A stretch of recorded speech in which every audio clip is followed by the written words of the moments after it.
dipersembahkan oleh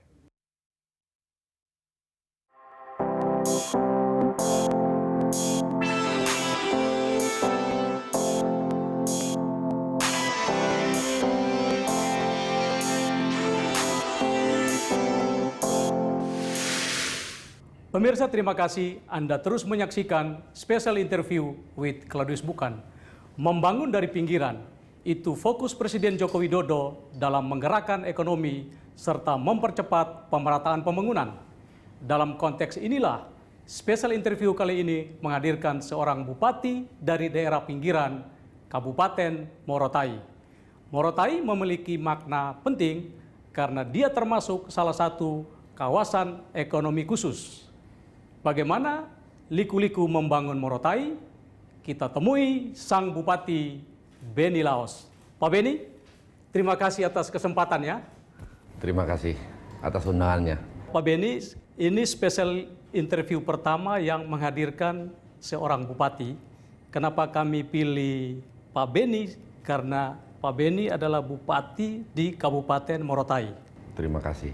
Pertanyaan saya pertama, mengapa seorang Beni Laos, pengusaha sukses, jauh-jauh meninggalkan bisnisnya dan mau ke Morotai? Ya begini Bang Cloud ya, semua orang punya cerita. Semua orang punya sejarah.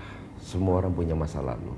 Masa lalu inilah yang membuat saya terpanggil dan memiliki passion untuk menjadi berkat bagi orang lain.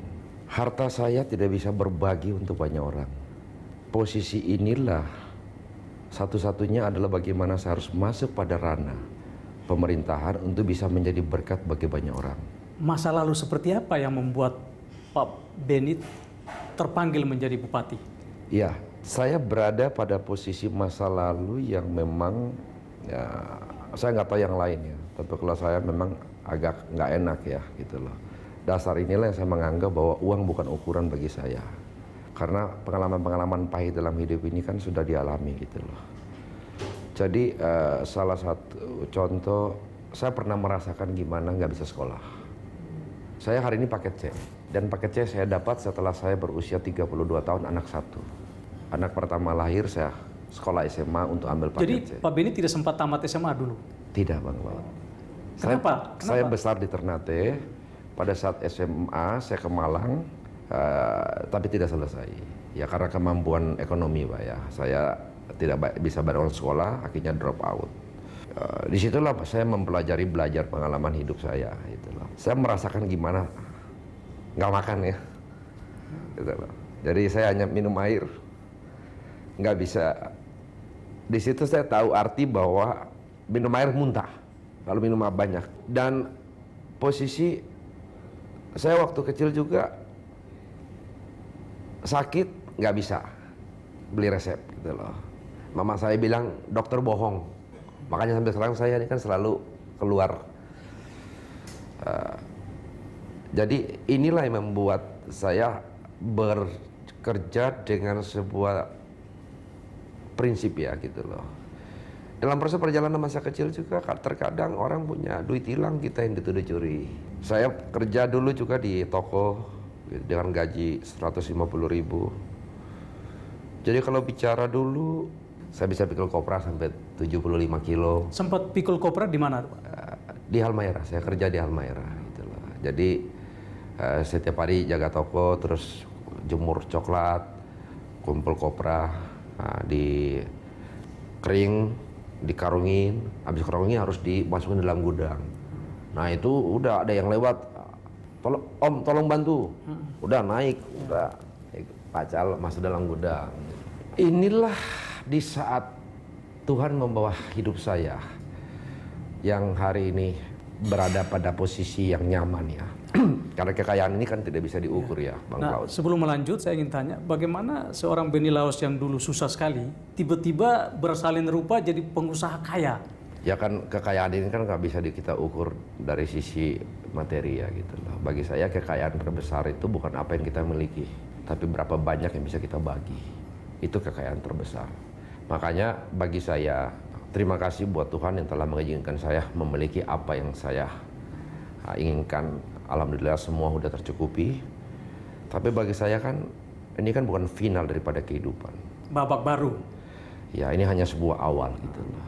Oleh sebab itu, bagaimana bahwa apa yang saya miliki ini bisa menjadi berkat bagi banyak orang. Dan dalam proses perjalanan sebagai pengusaha pun kita mengalami masa-masa sulit ya, gitu loh. Terutama dari sisi birokrasi sering mempersulit. Dan setiap 5 tahun dalam ranah pertempuran politik, kita pengusaha selalu menjadi korban. Nah, oleh sebab itu saya memutuskan untuk saatnya, dan saya memang bernasar. Saya bernasar umur di atas 40, saya harus melayani. Akhirnya Tuhan izinkan ini terjadi. Memang saya tidak sangka juga menjadi Bupati Morotai. Awalnya ngobrol-ngobrol, istri saya tidak setuju untuk saya jadi bupati gitu loh. Waktu partai 5 sudah ada rekomendasi di saya pun istri belum setuju. Nah terakhir waktu PDP yang punya keluar surat panggilan baru istri bilang ya ikut sudah. Nah dari sana ya kita jalani gitu loh. Jadi bagi saya hari ini jadi bupati juga mujizat ya, karena lawan saya udah bekerja bertahun-tahun, saya relatif hanya 3 bulan. Jadi waktu usia 3 tahun saya keluar dari Morotai, 42 tahun kemudian saya balik dan langsung daftar calon bupati dan langsung kampanye. Nah, ketika dipilih menjadi bupati, apa yang menjadi program prioritas Pak Beni? Program prioritas daerah dengan kultur geografis dan luas wilayah yang ada 3 yang saya canangkan itu loh, yaitu pertanian, pariwisata dan perikanan. Dan ini layak untuk dijadikan gitu loh. Dan di mana perikanan ada peraturan pusat dari Bu Susi, pariwisata ada peraturan pusat dari Presiden Pak Jokowi, dan semua memang dari Pak Presiden ya regulasinya ini. Ini yang menjadi pencanangan saya untuk kita gencot habis-habisan supaya terjadi peningkatan PAD, terjadi peningkatan kesejahteraan, pengangguran akan berkurang, kemiskinan akan berkurang secara otomatis, dan ini linear. Nah, tetapi permasalahannya sebelum menggapai ketiga prioritas ini, ada formasi dasar yang diatur oleh negara terhadap pelayanan dasar dan hak-hak dasar manusia. Apa itu Pak? Ya kesehatan, pendidikan, perumahan, air bersih, jalan jembatan, semuanya kan harus kita bereskan. Dan ini masih minim di sana. Waktu awal jadi bupati kan listrik juga banyak belum ada listrik. Gitu loh. Dalam kota cuma sedikit, mati-mati. Nah, signal juga 4G belum ada. Telepon juga susah mati-mati. Masih dalam kota sedikit aja. Air juga masih masalah gitu loh. Jalan jembatan masih masalah. Banyak infrastruktur dasar, kesehatan juga begitu. Puskesmas, rumah sakit masih kurang layak gitu loh. Nah, oleh sebab itu, dan sangat mahal biaya kesehatan. Nah, saya mengingat masa lalu di mana saya tidak bisa berobat karena tidak punya uang. Nah, oleh sebab itu pada saat saya masuk memang anggaran udah habis ya, udah mulai habis. Nah, saya rekonsiliasi anggaran yang ada, reformasi anggaran saya lakukan, reformasi birokrasi saya lakukan untuk melahirkan sebuah revolusi mental. Dan ini langkah pertama yang saya ambil adalah bagaimana fokus kepada dunia kesehatan dan pendidikan. Sehingga awal itu langsung pada akhir tahun 2017, karena saya dilantik 20 Mei 2017. Nah, pada akhir tahun langsung pencanangan bebas kesehatan itu sudah 3 bulan kemudian saya canangkan sampai akhir tahun pencapaian kita sudah di atas 90% gitu loh. Itu yang dapat award ya?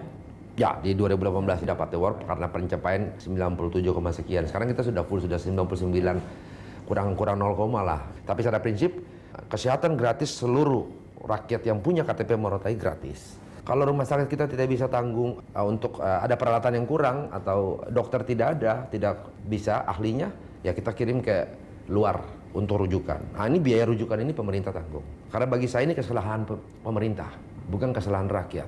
Jadi kesehatan betul-betul dijamin dan saya langsung bangun infrastrukturnya. Sekarang sementara jalan. Rumah sakit sudah berapa banyak di sana?